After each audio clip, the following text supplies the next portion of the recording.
It's almost comical.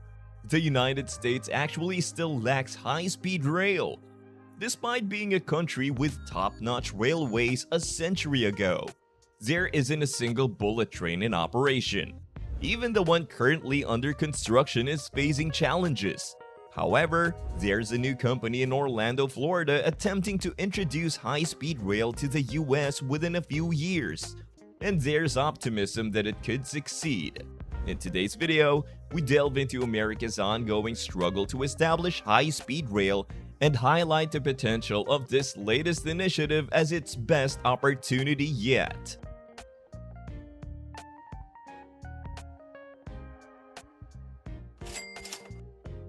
Planning a trip between two major US cities typically boils down to two options for most Americans: driving for hours or taking a plane if the distance is too great. Convincing people to opt for rail travel isn't easy, given the skepticism towards trains. In some ways, this reluctance is understandable, considering the US lags behind current leaders in railway infrastructure. However, it's crucial to recall that this wasn't always the case. Almost 200 years ago, the US built its first railroads, and for over a century, it boasted one of the world's most advanced and extensively used railway networks. The shift occurred in the mid-1900s with the advent of the jet age, enabling quicker long-distance travel. Simultaneously, the nation's fascination with cars soared, leading to the creation of the interstate highway system in the 1950s.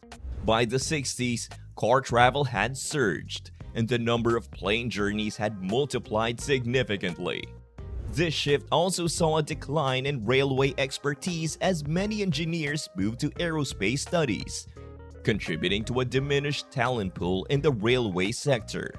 Despite the decline in rail travel, the United States still harbored ambitious plans for it. In 1965, following Japan's launch of the Shinkansen system, President Johnson promptly proposed seeking funds to explore high-speed rail transportation between urban centers, initiating test projects from Washington to Boston. Over the next decade, high-speed tests were conducted along the Northeast Corridor, reaching speeds exceeding 150 miles per hour. By 1969, services were running at speeds up to 120 miles per hour, not far behind Japan's. Yet, in the 50 years since, the gap has widened, with other countries surpassing the US. Amtrak's Acela line, the fastest in the US along the Northeast Corridor, can reach speeds of 150 miles per hour, but only for short distances.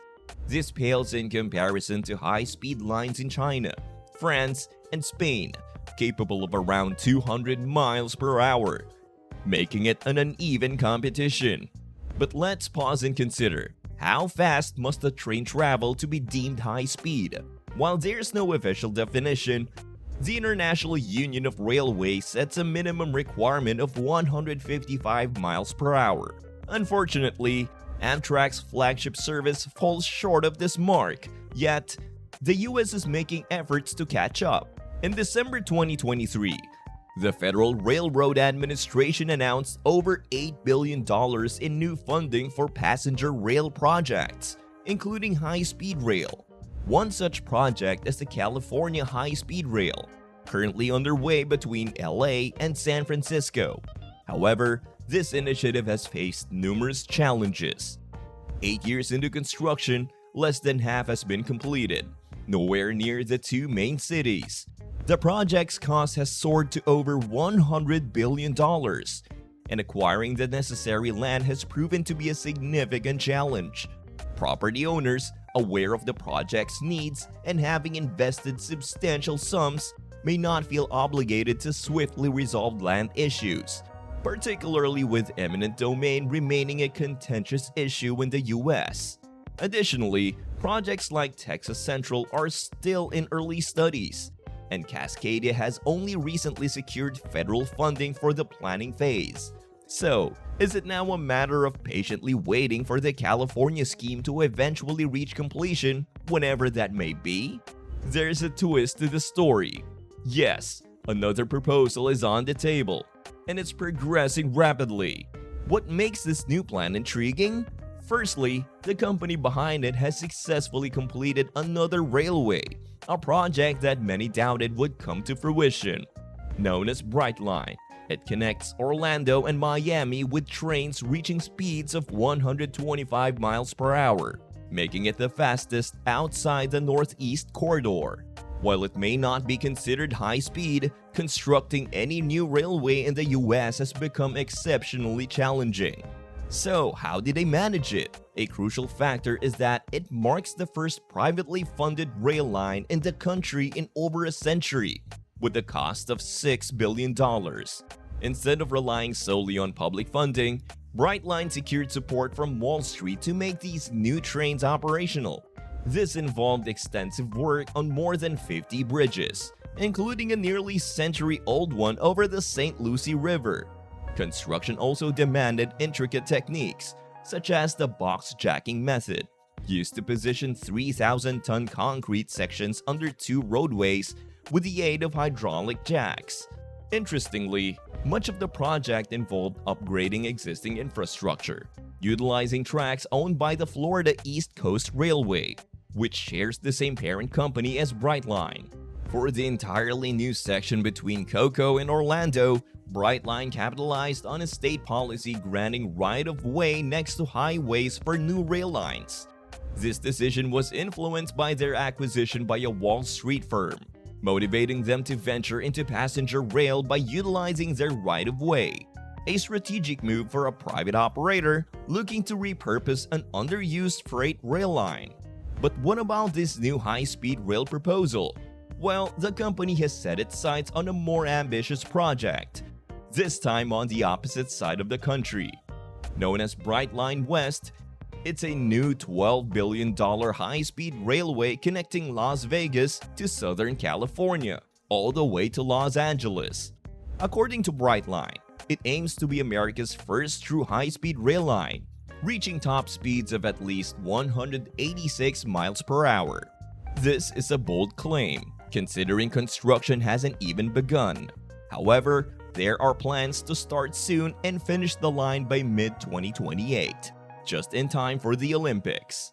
The 218-mile line will stretch from a station on the Las Vegas Strip to Rancho Cucamonga, just over 40 miles east of LA. Passengers can then transfer to a Metrolink train, reaching Union Station in about an hour. The entire journey between the cities will take approximately 3 hours, a significant reduction from the 5-hour road trip. Driving also means dealing with congestion on I-15, a notorious highway. However, the new train route will align with I-15 for 96% of its length, often running between the two roadways. Once again, Brightline has secured a crucial right-of-way alongside existing infrastructure, this time through a lease agreement with the California Department of Transportation. Placing most of their right-of-way in the highway median minimizes environmental impact, making land acquisition challenges less complex. In essence, there are valuable lessons to learn from Brightline's approach. Similar to the Florida project, Brightline West won't rely solely on public funds. The majority of the cost will be covered by private bonds and capital, requiring only $3.75 billion from the government, most of which is already confirmed.